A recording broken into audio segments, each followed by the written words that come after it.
নমস্কার বন্ধুরা। ৭৬ রানের লজ্জাজনক হার।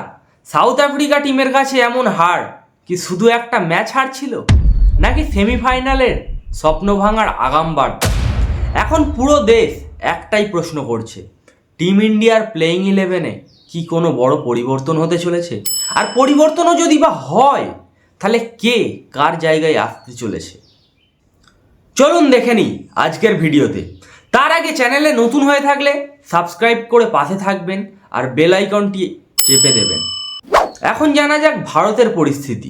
পরের ম্যাচ ২৬শে ফেব্রুয়ারি, দুদিন পর, জিম্বাবুয়ের বিরুদ্ধে চেন্নাইয়ের চেপক স্টেডিয়ামে। পিচটি হতে চলেছে স্পিন ফ্রেন্ডলি, তাই বেশি রান করার সম্ভাবনা সেখানে নেই। তাই টিম ম্যানেজমেন্ট কি কোনো সাহসী সিদ্ধান্ত নিতে পারে? চলুন দেখি তিনজন খেলোয়াড় যাদের নিয়ে সব থেকে বেশি আলোচনা হচ্ছে। প্রথম নাম অভিষেক শর্মা।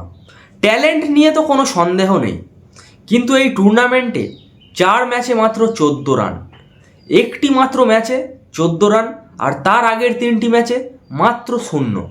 একজন ওপেনারের জন্য এটা খুবই হতাশাজনক ও লজ্জাজনক স্ট্যাটস।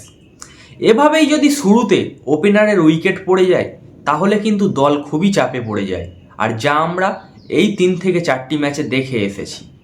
তাহলে কি একটা ম্যাচে অভিষেক শর্মাকে বসিয়ে সঞ্জু স্যামসনকে চান্স দেওয়া উচিত? কিন্তু সঞ্জুরও তো কত ফর্ম একদমই বেকার। তবে কি হতে চলেছে ভারতের ওপেনিংয়ে?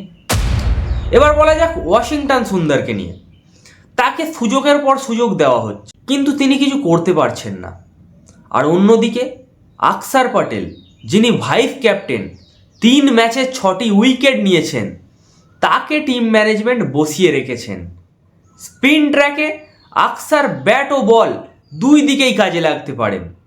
একজন ম্যাচ উইনারকে বাইরে বসিয়ে রাখা কি সঠিক সিদ্ধান্ত? কে জানে টিম ম্যানেজমেন্ট কি চাইছে। এবার বলি সিক্সার কিং রিঙ্কু সিংকে নিয়ে।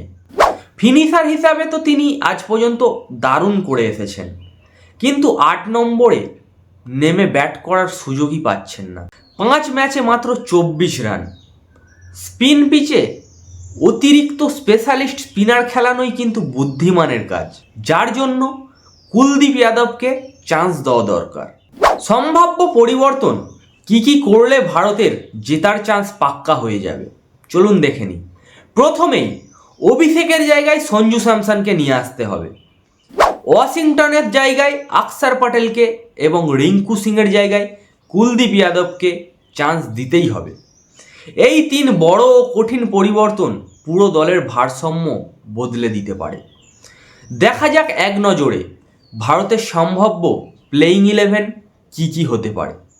প্রথমেই চলে আসছে ওপেনিংয়ে ঈশান কিষান, আক্রমণাত্মক batter. Sanju Samson, classic style ও ঠান্ডা মাথার ব্যাটসম্যান। তিলক ভার্মা, শান্ত ও পরিপক্ক খেলোয়াড়। 4 নম্বরে আসছে সূর্য কুমার যাদব, 360 ডিগ্রি ব্যাটসম্যান, এছাড়া তিনি তো ক্যাপ্টেন। এবার আসছেন হার্দিক পান্ডিয়া, অলরাউন্ডারের শক্তি। তারপরে 6 নম্বরে রয়েছে Shivam Dube, power hitter and economical bowler, অনেকটা হার্দিকের মতনই। তারপরে আসছেন কুলদীপ যাদব, কৌশলী স্পিন ডিপার্টমেন্টটা তিনি খুব কার্যকরীভাবেই সামলাতে পারবেন। তারপরে রয়েছেন আকসার প্যাটেল, একদম ব্যালেন্স প্লেয়ার। আগে যদি উইকেট পড়ে যায়, তাকে ব্যাটিংয়েও টপে পাঠানো যেতে পারে, আর ইকোনমিক্যাল বলের জন্য তাকেই ক্যাপ্টেন ভরসা করতে পারেন। এবার আসছেন মিস্ট্রি স্পিনার বরুণ চক্রবর্তী। বরুণ চক্রবর্তী এখনও যে 4টি ম্যাচ খেলেছেন, সেই 4টি ম্যাচের মধ্যে 2টিতে খুবই ভালো পারফরমেন্স করেছেন, এছাড়া একটিতে একটু খারাপ পারফরমেন্স করেছেন। চলুন দেখে নেওয়া যাক 10 নম্বরে কে আসছেন। 10 নম্বরে আসছেন জসপ্রীত বুমরা, ডেথ ওভারের রাজা। এবার আসছে 11 নম্বর man Arshdeep Singh, left arm ব্যাটসম্যানদের জোম।